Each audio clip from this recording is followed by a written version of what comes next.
بسم اللہ الرحمن الرحیم. خضوع کے ساتھ پڑھتا ہے. پھر وہ نماز کے بعد روزی روٹی کی تلاش میں نکلتا ہے. ظہر کا وقت جب آتا ہے تو فوراً پھر وہ نماز کی طرف متوجہ ہوتا ہے. تو میرے آقا نے فرمایا صلی اللہ علیہ وسلم، ظہر کی نماز کا پڑھنا اس بات کی دلیل ہے کہ اللہ تعالیٰ نے اس کی فجر کی نماز کو قبول کر لیا. اگر فجر کی نماز قبول نہ کرتا تو پھر ظہر کی نماز کی توفیق نہ ملتی. صاف احادیث میں آتا ہے کسی عبادت کا کرنا پورے دل کی خواہش کے ساتھ، مجبوری سے نہیں، دل کی خواہش کے ساتھ کسی عبادت کا کرنا اس بات کا ثبوت ہے کہ اللہ تعالیٰ اس عبادت سے راضی ہے. تو میرے دوستو، ان تمام باتوں کو سامنے رکھ کر میں اور آپ یہ نتیجہ نکالیں گے کہ شب برات کے موقع پر ہم سے جتنی بھی عبادتیں ہوئی ہیں، جس نوعیت کی عبادتیں ہوئی ہیں، اس کی توفیق دینے والی ذات اللہ تبارک و تعالیٰ کی ہے. وہ ذات جب باہر سے اندر بلا کر گھر کے اندر بٹھا کر دعا کرنے اور کرانے کا جب موقع دیا ہے تو کیا وہ ذات ہماری دعاؤں کو قبول نہیں کرے گا؟ 100% قبول کرے گا. ایک جملہ اور محاورہ آپ سنے ہوں گے کہ اللہ کے دربار میں دیر آیت درست ہے. اللہ دیتے ضرور ہیں، کبھی دیر سے کبھی جلدی، لیکن جو بھی دیتے ہیں وہ درست دیتے ہیں. بہرحال وہ رات کا موقع، وہ رات کی عبادت، وہ رات کی تقریر آپ لوگوں نے سنا. اللہ تبارک و تعالیٰ کتنے رحمان و رحیم ہیں، کتنے غفار ہیں، اور اللہ تعالیٰ کے ناموں میں کتنی رحمت ٹپکتی ہے اور برستی ہے. میں اس وقت ان تمام مسائل کو چھیڑوں گا نہیں، جیسا کہ میں نے گزشتہ جمعہ عرض کیا تھا کہ ہمارا جو سلسلہ کے چل رہا ہے کہ میرے آقا جناب محمد رسول اللہ صلی اللہ علیہ وسلم معراج کو جانے کے بعد اللہ تعالیٰ نے میرے آقا کو جنت اور دوزخ کی جو سیر کرایا، اور میرے آقا نے جنت اور دوزخ کو دیکھ کر آنے کے بعد امت کو دوزخ اور جنت کے جو منظر اپنے زبان مبارک سے دکھائے، اس کا سلسلہ ہمارا جاری ہے. اللہ کے رسول صلی اللہ علیہ وسلم جنت دیکھے، جنت کی ہر چیز کا معائنہ کیا. جنت تو اپنی جگہ پر ایک خوبصورت جگہ کا نام ہے. دو نام مل کر آتے ہیں، ایک جنت ایک جہنم. اللہ کے رسول صلی اللہ علیہ وسلم نے حضرت جبرائیل سے پوچھا کہ اے جبرائیل، بتاؤ کہ اللہ تعالیٰ نے جنت کو کس سے بنایا اور جہنم کو کس سے بنایا؟ حضرت جبرائیل علیہ الصلوۃ والتسلیم نے عرض کیا کہ الہ العالمین، جنت اللہ کے جمال کا مظہر ہے، جہنم اللہ کے جلال کا مظہر ہے. یعنی اللہ تعالیٰ نے جنت کو اپنے جمال سے بنایا اور جہنم کو اپنے جلال سے بنایا. تو جنت سراپا جمال ہے. جنت ایک خوبصورت جگہ کا نام ہے. کچھ دیکھے ہیں ہم لوگ قرآن اور حدیث کے پیغمبر کے زبان کے روشنی میں. انشاءاللہ تعالیٰ تب جائیں گے تو ہم کو پتا چلے گا کہ جنت کیا ہے. وقتاً فوقتاً اللہ کے رسول صلی اللہ علیہ وسلم جنت کے تذکرے بھی کیا کرتے تھے صحابہ کے درمیان. فرمایا اللہ کے رسول علیہ الصلوۃ والتسلیم، میں جب جنت کا دیدار کر رہا تھا تو ایک جگہ پر ایک خوبصورت جنت نظر آئی. جنت کے اندر جنت ہے، درجات ہیں جنت کے. حدیث میں آتا ہے کہ جنت کے کل 100 درجے، ایک درجے سے دوسرے درجے کا فاصلہ کتنا ہے؟ زمین سے آسمان تک کا جو فاصلہ ہے، ایک جنت سے دوسرے جنت کا وہ فاصلہ. اور اس کے اندر بھی کچھ درجات ہیں جنت کے. جیسے پوری دنیا ہے، اس میں ایک ملک ہے انڈیا، ایک ملک ہے پاکستان، ایک ملک ہے امریکہ، ایک ملک ہے سعودی عربیہ. ایسے جو ملکیں الگ الگ ہوتی ہیں، ویسے جنت کے بھی اسٹیٹ اور احاطے الگ الگ ہوتے ہیں.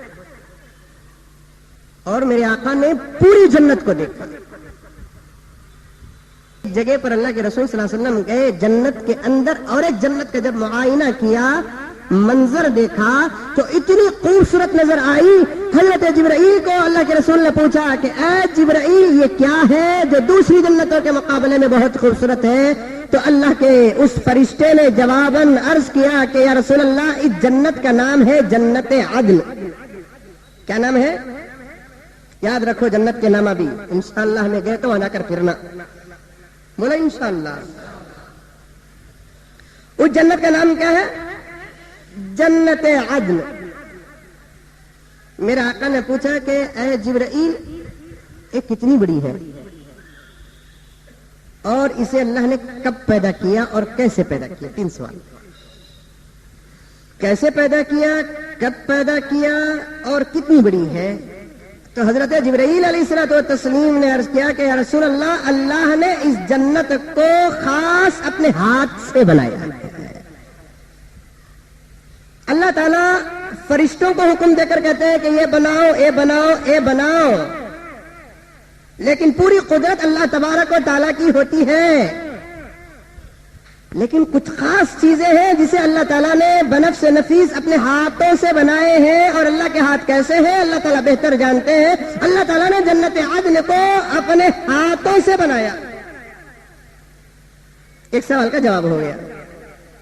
دوسرا سوال کیا ہے, کس سے بنایا؟ حضرت جبرائیل نے عرض کیا کہ یا رسول اللہ, اللہ تعالیٰ نے اسے نور سے پیدا کیا ہے. تیسرا سوال کیا تھا کہ یہ جنت کتنی بڑی ہے؟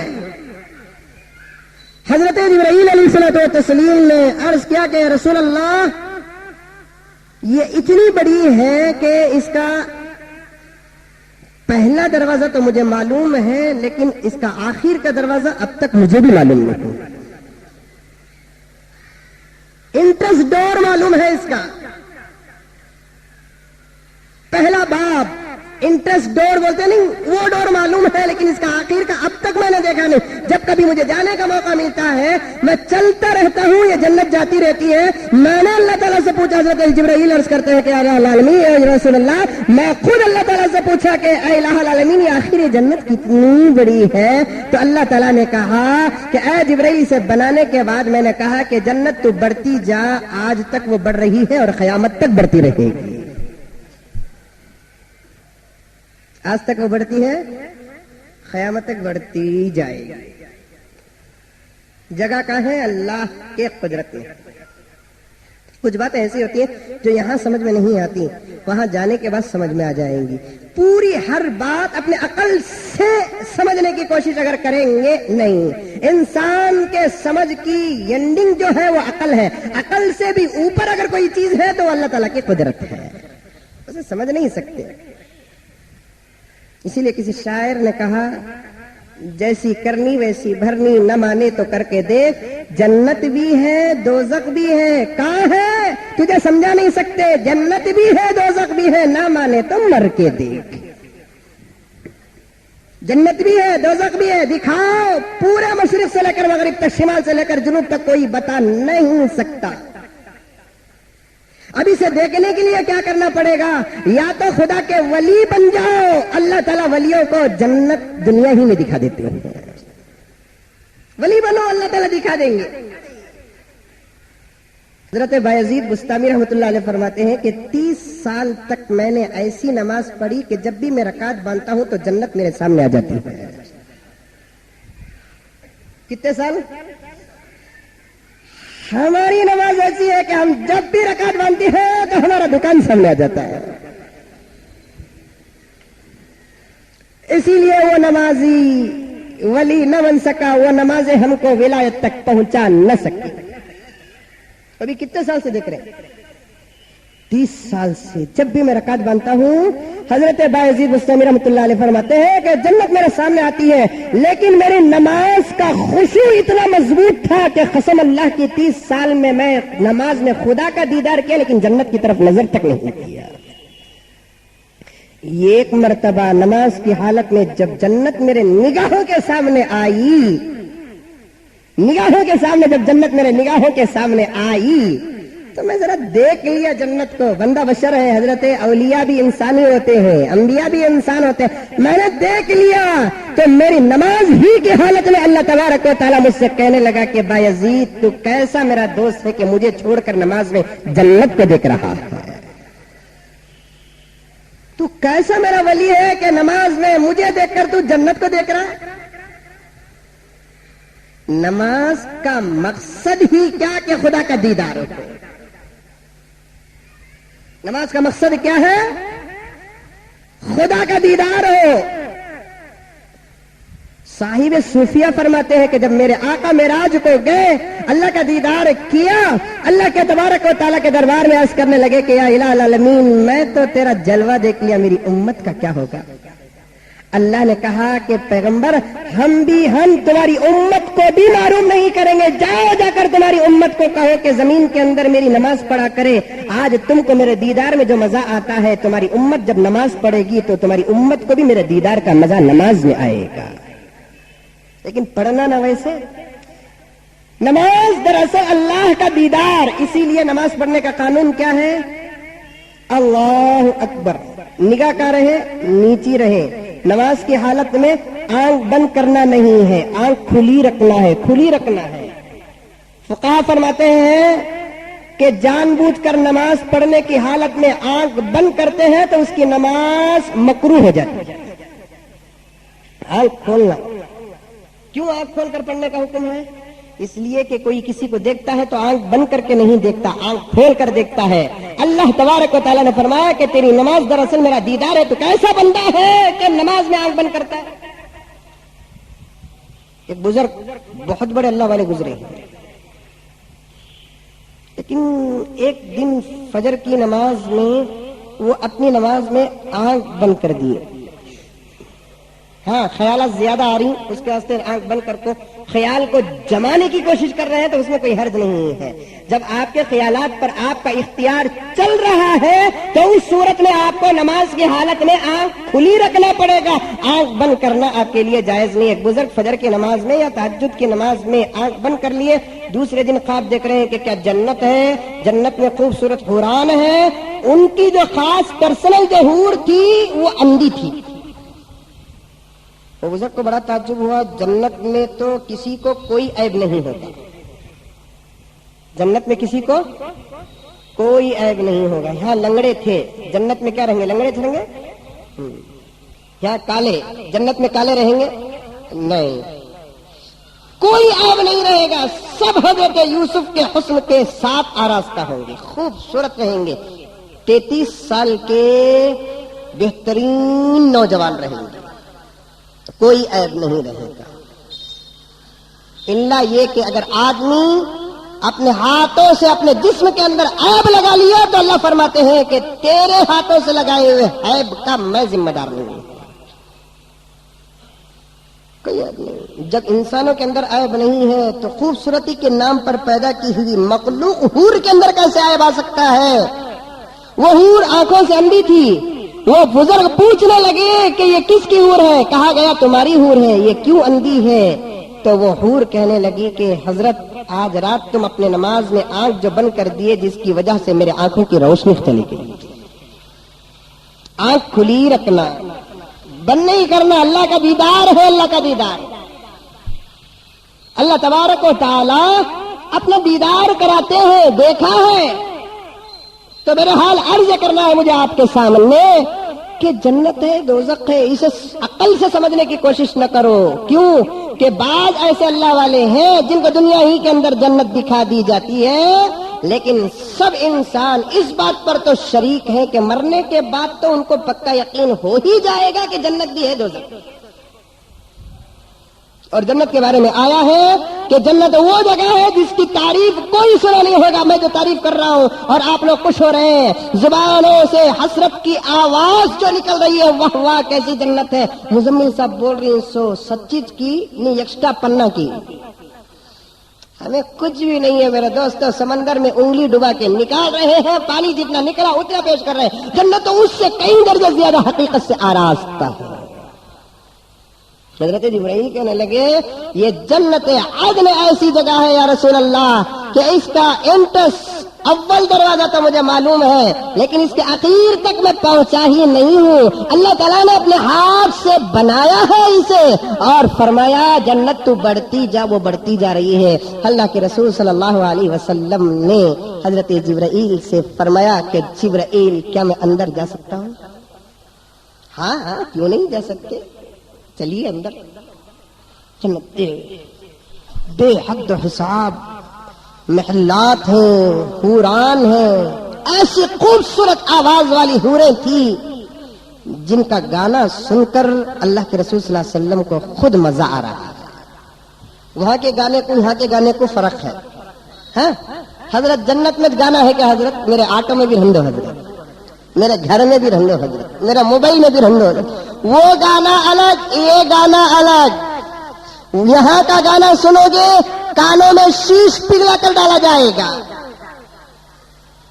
لوہا نہیں، کانچ کو پگھلا کر کانوں میں ڈالا جائے گا، کیونکہ یہاں کا گانا حرام ہے جس سے انسان کا خیال بدل جاتا ہے۔ میوزک ہے، عورت کی آواز ہے۔ اللہ کے رسول علیہ الصلوۃ والتسلیم سخت منع کیے ہیں گانے کے سننے اور سنانے سے۔ یہاں کا گانا الگ ہے، وہاں کا گانا الگ ہے۔ اب وہاں کا گانا کیا ہوگا؟ جس گانے کے اندر اللہ کی تعریف ہوگی۔ یہاں کے گانے میں کس کی تعریف ہوتی ہے؟ لڑکی کی تعریف ہوتی ہے۔ کتنا چڑھا کو پیش کرتا نہیں؟ کتنے ایسے گانے آج کے زمانے میں ہیں میرے دوستوں کہ گانا سمجھ کر بھی اگر تم گاؤ گے اللہ حفاظت فرمائے ایمان غارت ہو جائے گا، کیونکہ الفاظ انہیں بے وقوف کافر، ہندو، زانی، حرامی انہیں اسے نہیں معلوم ایمان کیا ہے، رسالت کیا ہے، قرآن کیا ہے، اسے نہیں معلوم۔ پیسوں کے واسطے، شہوت کے واسطے، خواہشات کے واسطے وہ ناچتا بھی ہے، وہ ناچتی بھی ہے، ایک دوسرے کو چڑھاتے ہیں۔ بالکل ان لوگوں کا مذہب ہی الگ ہے۔ آج کے زمانے میں کسی مولانا نے کہا کہ 3 آدمیوں کا نہ مذہب ہے نہ مسلک ہے، 3 قسم کے آدمیوں کا نہ مذہب ہے نہ مسلک ہے۔ سب سے پہلے سیاست دانوں کے مذہب کا اعتبار ہی نہیں ہے۔ سیاست دان ہے نا، آج کے زمانے کے جو سیاست دان لیڈران ہیں ان کے مذہب پر بھروسہ ہی نہیں ہے۔ اللہ تعالیٰ تمام کو ایمان کی حفاظت کرنے کی توفیق عطا فرمائے۔ ایک کرسی پہ بیٹھ گیا تو سب سے پہلے اپنی کرسی کی حفاظت کے خاطر اگر وہ کسی کی تجارت کرتا ہے تو ایمان کی تجارت کرتا ہے۔ کرتا ہی نہیں کرتا ہے۔ کتنے مسلمان پوجا کرتے ہیں، کتنے مسلمان لیڈران بٹ لگاتے ہیں، کتنے مسلمان لیڈران بھاون ڈالتے ہیں، کتنے مسلمان لیڈران پجاریوں کے پیر پڑتے ہیں۔ کیا صاحب یہ مسلمان ہو کر 4 پاؤں والی ایک کرسی جو ہمیشہ رہنے والی رہی ہے، صرف 5 سال یا 4 سال اس کا پیریڈ اور مدت ہوتی ہے، اس کی حفاظت کے خاطر ہمیشہ رہنے والے ایمان کو غارت کرتے۔ یہ سب پالیٹکس حضرت، دل میں ایمان کا کہ مضبوط ہے، یہ سب پالیٹکس ہے۔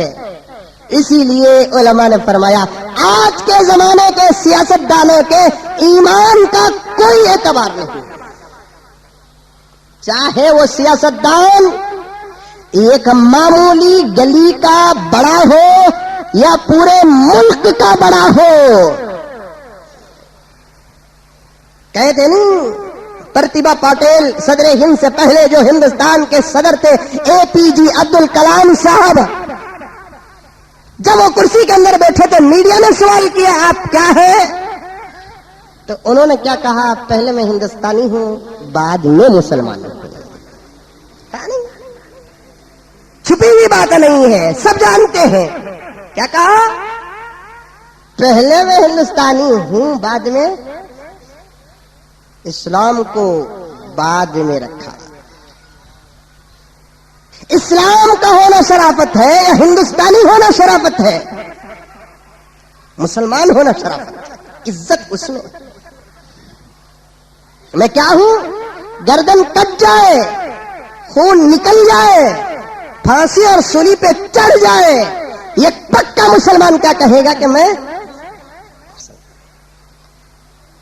حضرت خبیب رضی اللہ تعالیٰ عنہ نبی کے عاشق گزرے، مکے کی سرزمین کے سب سے زیادہ مظلوم تھے، ابو جہل کے ہاتھ میں لگ گئے، ابو جہل پکڑ لیا، ایک درخت کے پاس لے کر چلا گیا اور اسے پھانسی دینے کے لیے تیاری کرنے لگا۔ ابھی رسی باندھتے باندھتے خبیب سے کہا کہ خبیب اب تو تمہارا وقت اخیر کا ہے، یا تو موت یا تو کفر، دونوں میں سے کسی ایک کو پسند کرو۔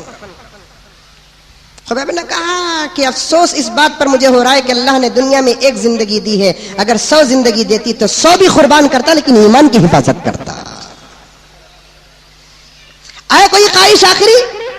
ہاں ہے، کیا؟ 2 رکعت نماز پڑھ لو، پڑھ لو، جلدی پڑھ لو، میں بھی دیکھتا ہوں کہ تمہارا خدا تم کو کتنا بچاتا ہے۔ جلدی جلدی نماز پڑھ لی حضرت خبیب۔ صحابہ کی نماز جلدی نہیں ہوا کرتی، لانگ، لمبی، سجدے لمبے، رکوع لمبے، قعود لمبے، بڑی لمبی لمبی نمازیں ہوا کرتی ہیں۔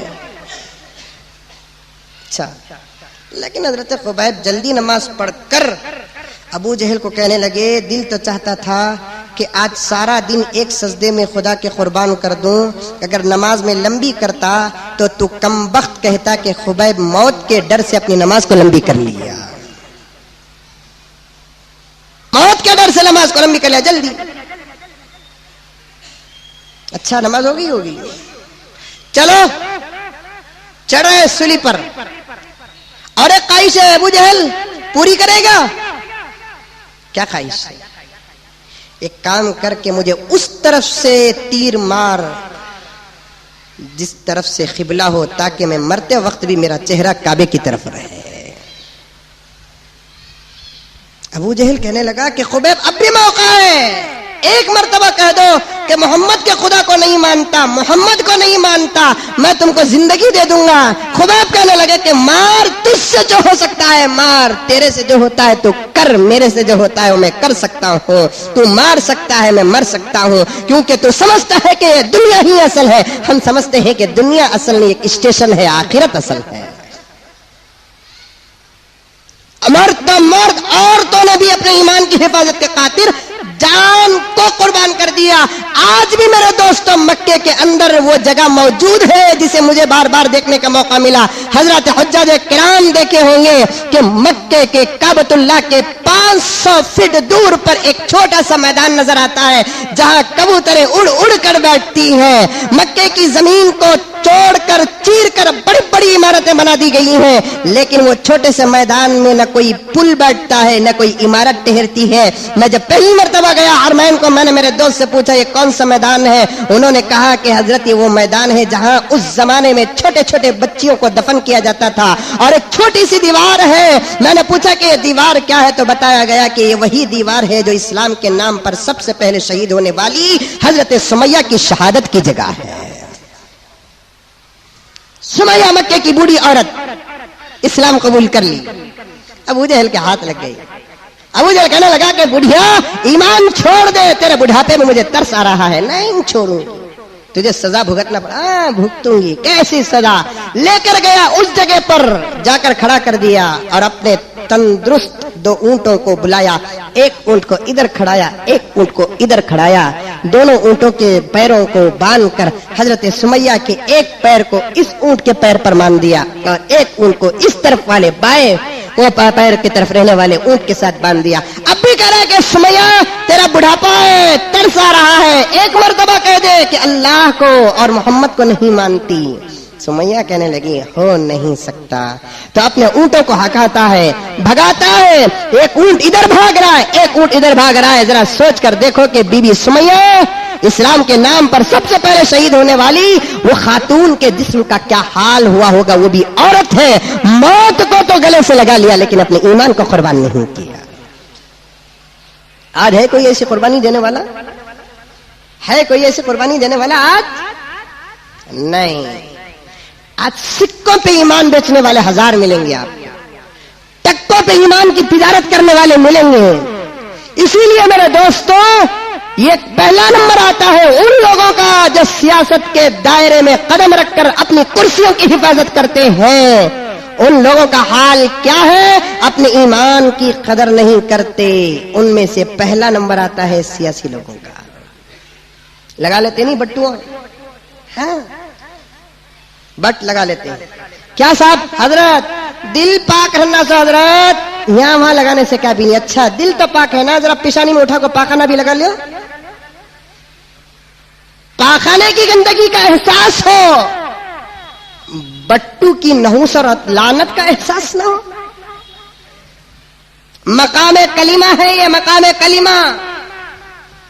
پوچھا گیا کہ حشر کے میدان میں مومنین اور غلامان محمد کی پہچان کیسی ہوگی؟ حدیث میں آیا اعضائے وضو چمکتے رہیں گے اور پیشانی میں لا الہ الا اللہ محمد رسول اللہ لکھا ہوا ہوگا. یا رسول اللہ آپ اپنی امت کو کیسے پہچانیں گے؟ جن کو دیکھا آپ نے پہچان لیا.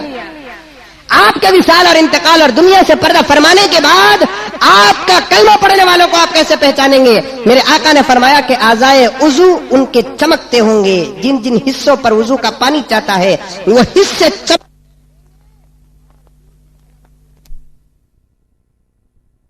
پانی کیا ہے معلوم؟ مقام سجدہ ہے. سجدے کی حالت میں پیشانی کا زمین پہ لگنا واجب ہے. اگر کوئی مسلمان نماز تو پڑھا، سجدہ تو کیا، ناک تو لگایا، لیکن سجدہ کا پیشانی کا حصہ نہیں لگاتا ہے، اس کی نماز ہوتی ہی نہیں. اس لیے کہ اس کا سجدہ نہیں ہوا. سجدے کرنا تو نماز کے فرائض میں سے ہے.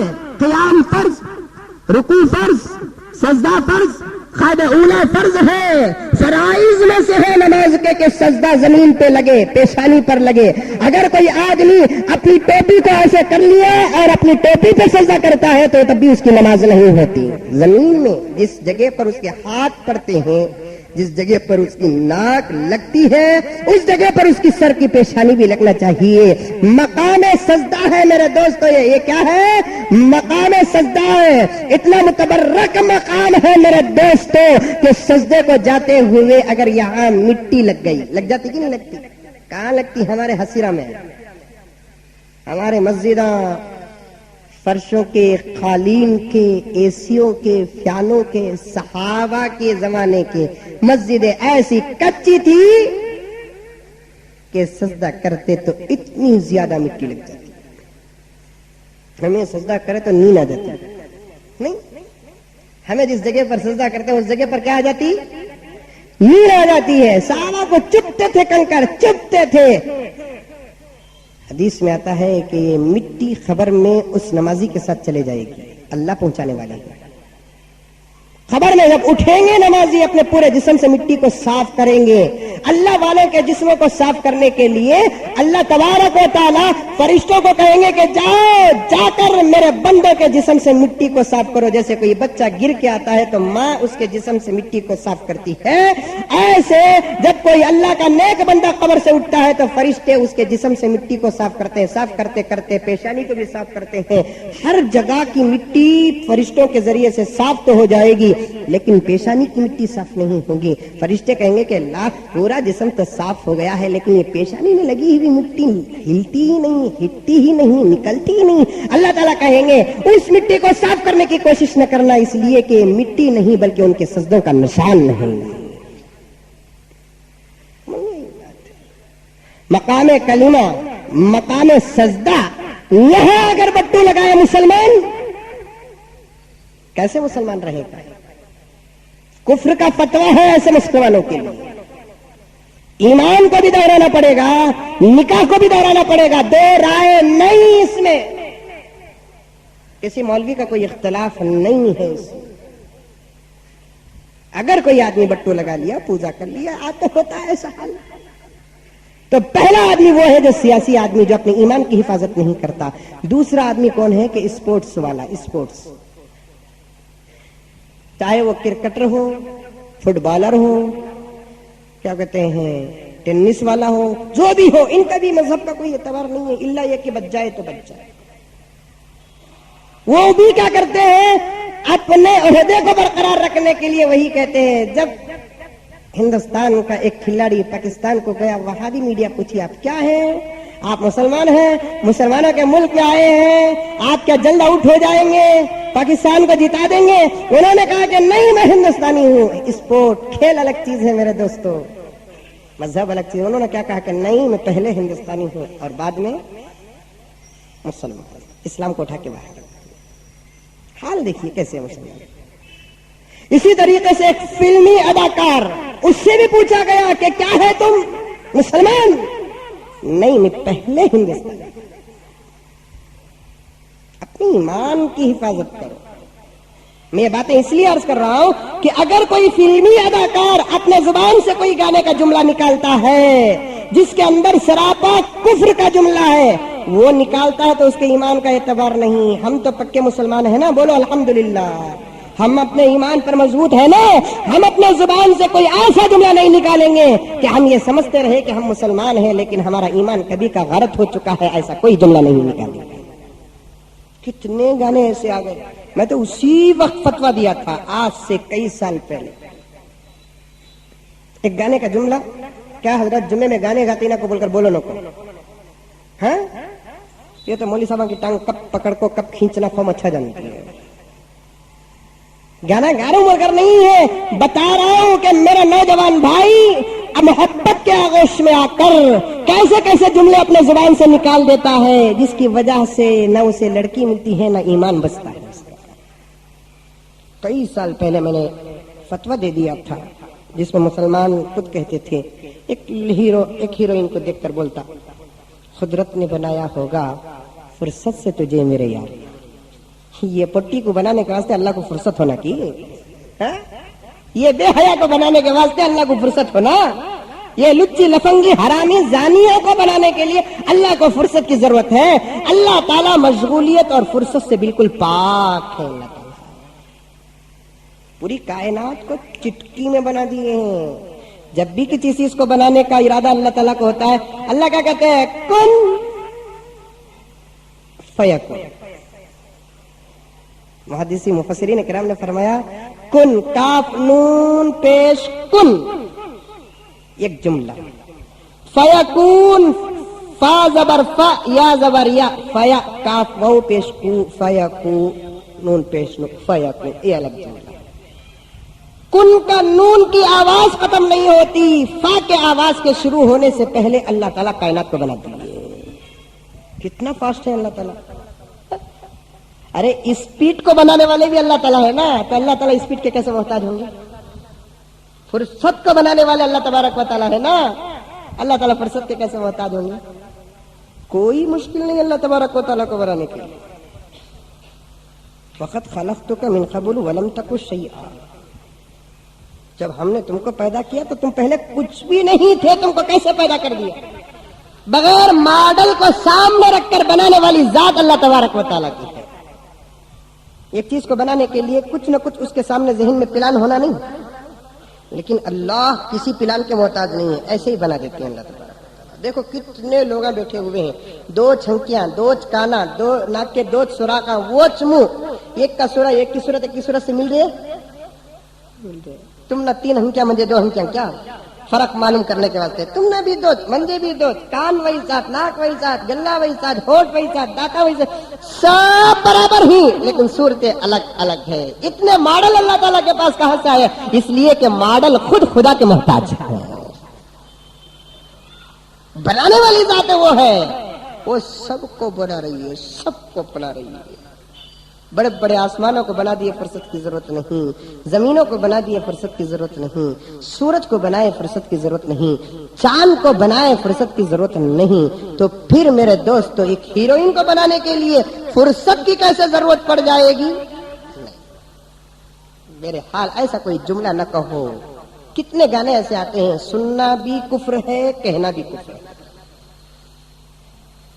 بولو انشاءاللہ کبھی گانے نہیں سنیں گے، بیان سنیں گے، قرآن سنیں گے، نعت سنیں گے، قوالی سنیں گے، ارے اس کی انشاءاللہ کہتا ہے۔ وہ ہمیں بچپن میں کھیلتے تھے، وہ زمین میں ایسا ہنگی رکھ لکو، چڑی اڑی کوا اڑیا، کھیلتے تھے نہیں؟ ویسا ہوگا قصہ، بولتے